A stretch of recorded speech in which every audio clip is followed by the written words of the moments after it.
Salut, ici l'on parlait de Murder Party. C'est mercredi 9 mars que sort Murder Party, premier long métrage du réalisateur Nicolas Pleskov. Après avoir scénarisé plusieurs courts-métrages d'animation et réalisé 2 courts-métrages live, dont l'excellent Zo, qui est disponible sur Apple TV et que je vous conseille fortement, Nicolas Pleskov nous propose son premier long, une comédie policière d'enquête qui rend hommage à l'univers d'Agatha Christie, mais pas que.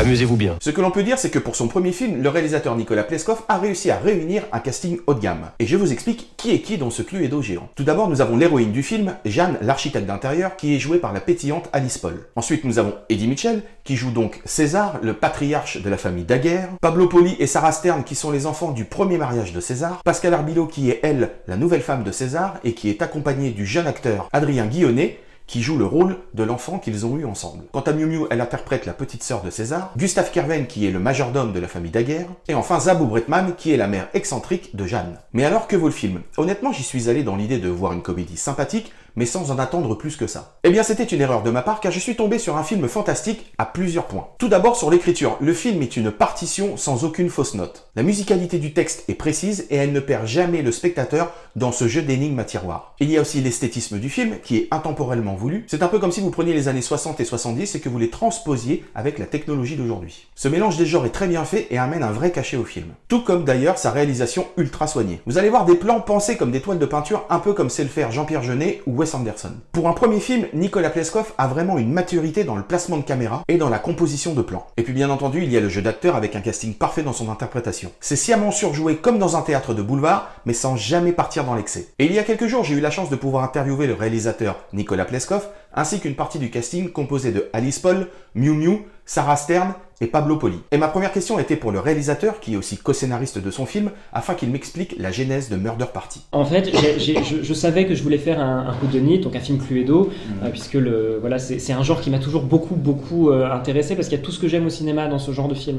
Il y a le huis clos, il y a la névrose familiale, il y a la comédie, et le fait que c'est un genre qui permet de faire du cinéma pop et très irréaliste. Et je savais que je voulais faire un premier film qui parle de la famille, et c'est vrai que ce genre-là m'est apparu presque hyper organiquement, vu, je pense qu'on peut difficilement trouver un genre plus adéquat pour enfermer des familles ensemble et les faire se confronter à tous leurs pires secrets, à leur vérité, et surtout le faire dans la comédie. Donc c'est un genre qui m'a, voilà, j'avais fait 2 courts-métrages avant qui étaient des comédies de genre aussi.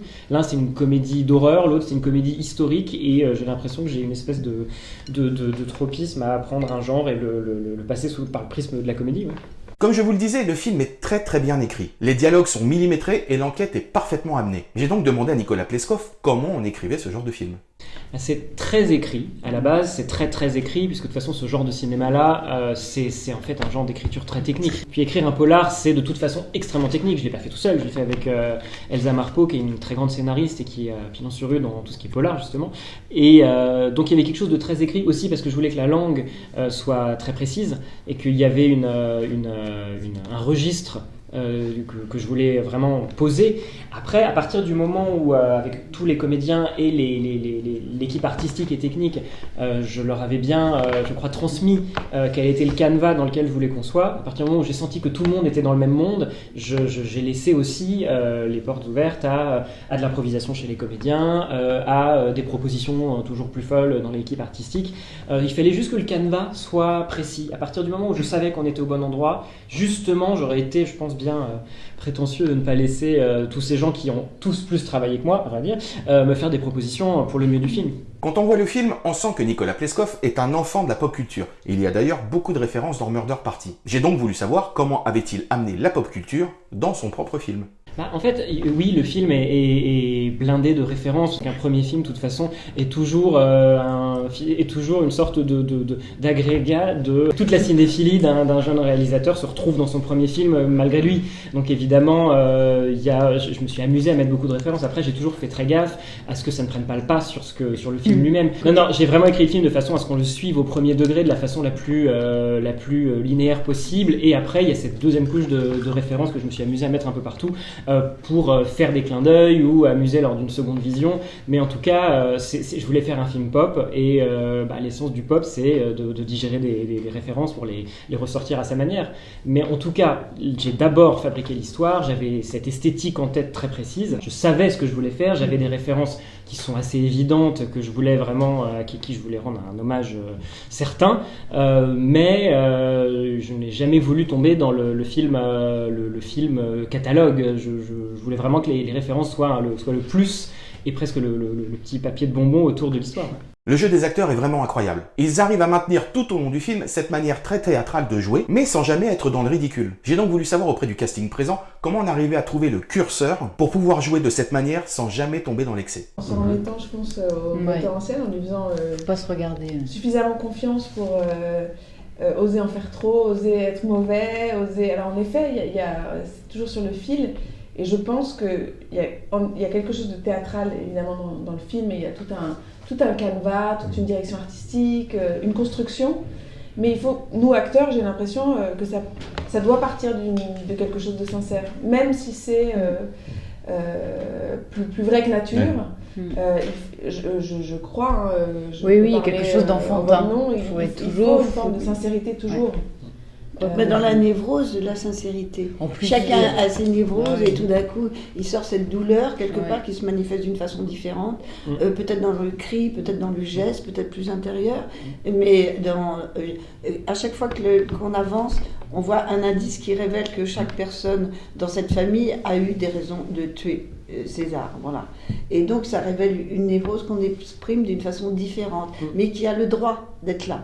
Parce qu'elle est profonde. Complètement, c'est ça. C'était vraiment, en plus, la direction que je leur avais donnée, c'était vraiment justement, en effet, d'aller dans cette théâtralité, en tout cas cet excès à l'anglaise, et d'aller... et en fait aussi, quand vous arrivez sur ce décor, dans ces costumes, avec cette lumière, il y a quelque chose de presque automatique aussi, je pense, qui se met en tout le monde. C'est-à-dire que moi, derrière la caméra, ça me paraît presque évident qu'il faut que tout soit infiniment géométrique dans ce plan, et que l'ampleur des mouvements est un peu dans ce sens-là. Oui, le reste suit. Rien n'est naturaliste dans le film. C'est un truc qui va assez de soi. Et c'est vrai que je rejoins ce que dit Mew là-dessus, c'est que chaque personnage a aussi, à un moment précis, un instant de vulnérabilité qui apparaît, où le jeu est peut-être tout à coup un peu moins outré, mais qui en fait justifie et permet d'accepter le personnage dans sa globalité. La séquence justement où Mew révèle le dialogue que tu as avec Pascal Arbillot, où tu révèles justement ta douleur vis-à-vis de César, est en fait tout à coup dans un registre de jeu qui est plus posé, mais qui en fait presque permet de donner toute l'épaisseur au personnage. La séquence où Sarah révèle aussi son passé, et en fait chaque personnage a cet instant-là qui amène une sorte d'équilibre à la folie aussi. En résumé, Murder Party est un excellent premier film d'un réalisateur qui, pour sûr, va compter dans les prochaines années. C'est très bien écrit, c'est très bien réalisé, et c'est un vrai hommage à l'univers d'Agatha Christie et aussi à la pop culture. Et le tout saupoudré d'un humour grinçant, mais qui n'est jamais vulgaire ou potache. L'interprétation de l'intégralité du casting est vraiment sans fausse note, et surtout vous retrouverez tous les codes des films et des romans policiers, comme par exemple le majordome à l'humour assez caustique, ou la diva qui cache un lourd secret. Bref, vous l'avez compris, Murder Party est le film à ne pas louper mercredi 9 mars, et vous risquez même d'être surpris. Faites-moi confiance. Ainsi s'achève ce nouveau numéro de Et si l'on parlait d'eux. Je vous laisse avec un extrait du film, et n'oubliez pas de me suivre et de vous abonner. Allez, salut! Il y a un tueur fou dans la maison et vous allez jouer à des jeux. Si tu joues pas, tu meurs. Tu crois que ça existe, une famille normale? Vous êtes juste la preuve vivante du contraire.